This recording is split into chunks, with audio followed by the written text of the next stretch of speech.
লক্ষ্মীপুর 24-এর পক্ষ থেকে স্বাগত জানাচ্ছি।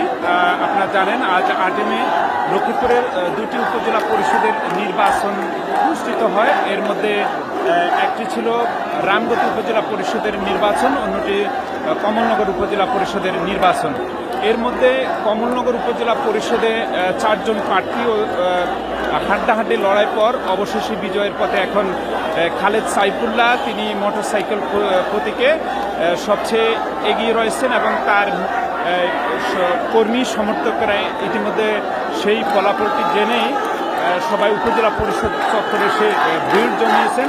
তারা হুজুরকে একটি গানে যুগে এখানে নিয়ে এসেছেন এবং বিপুল সংখ্যক নেতাকর্মী স্লোগান দিচ্ছে, বিভিন্ন হুন্ডা শব্দকে মোটরসাইকেলকে এখানকার স্থানীয় ভাষা হুন্ডা বলে, হুন্ডার বা মোটরসাইকেলের বিজয় প্রতীকে তারা বিপুল